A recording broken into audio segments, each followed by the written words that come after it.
ஒரு வேத வசனத்தை நாம் வாசித்து பார்க்கும் பொழுது தேவனுடைய மனுஷனாகிய மோசே ದೇವರು ಆಗಿಯ ಮನುಷ್ಯನು ಮೋಸಕ್ಕೆ அவர் மரணம் அடைகிறதற்கு முன்பதாக ಅವರು ಸಾಯಕ್ಕೆ ಮುಂಚೆನೆ இஸ்ரவேலரை ஆசீர்வதித்தாராம். ಅವರು ಇಸ್ರಾಯೇಲ್ ಜನರನ್ನು ನೋಡಿ ಅವರು ಆಶೀರ್ವಾದ ಮಾಡ್ತಾರೆ. அழைத்தவருடைய வார்த்தையை விதைச்சிட்டு போனாராம். ನೋಡಿ ಕರೆಯಲ್ಪಟ್ಟಿರುವಂತ ಮಾತುಗಳನ್ನು ಬಿಟ್ಟು ಬಿಟ್ಟು ಅವರು ಸತ್ತದರು. பரலோகம் முடிவு பண்ணிருக்கு, ಪರಲೋಕ ಅದು ತೀರ್ಮಾನ ಮಾಡಿದೆ, அங்க சொல்லப்பட்ட அதே வார்த்தை இங்க விதைக்கப்பட வேண்டும். ನೋಡಿ ಅಲ್ಲಿ ಹೇಳಲ್ಪಟ್ಟ ಅದೇ ಮಾತು ಇಲ್ಲಿ ಬಿತ್ತಲ್ಪಡಬೇಕು. வேதம் சொல்லுகிறது, ಸತ್ಯವೇದ ಹೇಳುತ್ತದೆ, இயேசு கிறிஸ்து ಯೇಸು ಸ್ವಾಮಿ நேற்றும் ನಿನ್ನೆ இன்றும் ಇಂದು என்றும் ಎಂದು மாறாதவரா. ஆபிரகாம் கிட்ட சொன்னவர் அப்பயும் உயிரோடு இருந்தார்.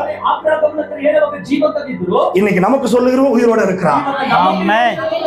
அவர் மரிக்கல, அவர் உயிர்த்தெழுந்தார், இன்று உயிரோடு இருக்கிறார்.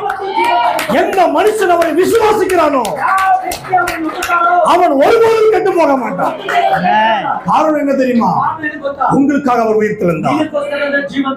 அல்லேலூயா.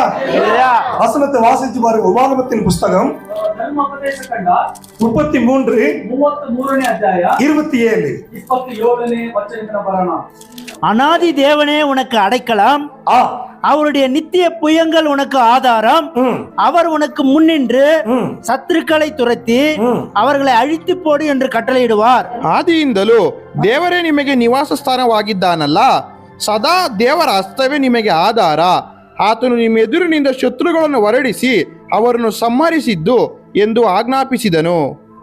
என்ன சொல்றார்? ಏನ್ ಹೇಳಕ್ ಬರ್ತಾರೆ? அநாதி தேவன், ನಾನು ಆದಿ ದೇವರಾಗಿದ್ದೀನಿ. எதுக்காக தெரியுமா? ಏನಕ್ಕೋಸ್ಕರ ಗೊತ್ತಾ?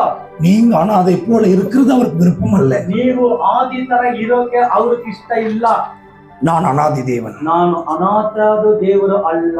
யாருக்கு அநாதி தேவன் தெரியுமா? ಅವ್ರಿಗೆ ಅನಾಥಿಯಾದ ದೇವರು ಅಂತ ಗೊತ್ತಾ? உங்களுக்கு தான், ನಿಮಗೆ ಮಾತ್ರನೇ, உங்களுக்கு தான். ನಿಮಗೆ ಮಾತ್ರ அவர் கூட இருப்பார். ಅವ್ರ ನಿನ್ನ ಚಂಗಡ ಇರ್ತಾರೆ. யாரு வந்தாலும், ಯಾರು ಬಂದ್ರೇನು, யாரு தேற்றினாலும், ಯಾರು ನೀನ್ ಸಂತೈಸಿದ್ರೆ, யார் தேற்றாம போனாலும் ಸಂತೈಸಿದ್ರೆ ಹೋದ್ರೇನು ஒரு தேற்றவாளன் கூட இருக்கிறார். ಸಂತೈಸುವಂತ ಒಂದು ಪವಿತ್ರಾತ್ಮ ನಿಮ್ಮ ಜೊತೆಲಿದ್ದಾರೆ. அவரை நம்பின மட்டும் போதும். ಅವ್ರನ್ನ ನಂಬಿದ್ರೆ ಮಾತ್ರ ಸಾಕು. அதுக்கு தான் அவர் சொல்றாரு, ಅದಕ್ಕೇನೆ ಅವ್ರು ಹೇಳ್ತಾರೆ, அநாதி தேவனே, ಅನಾಥ ಆದಿ ದೇವರೇ உனக்கு அடைக்கலம். ನಿನಗೆ ಬಂದು ಸೇಫ್ಟಿ ಕೊಡ್ತಾರೆ. ஆதியில வந்த அநாதி தேவனே, ನೋಡಿ ಆದಿಯಲ್ಲಿ ಬಂದಿರೋ ಅನಾಥ ದೇವರು ஒரு நாளும் பாதியில போக மாட்டார். ಒಂದು ದಿನ ಅರ್ಧದಲ್ಲಿ ಹೋಗಲ್ಲ.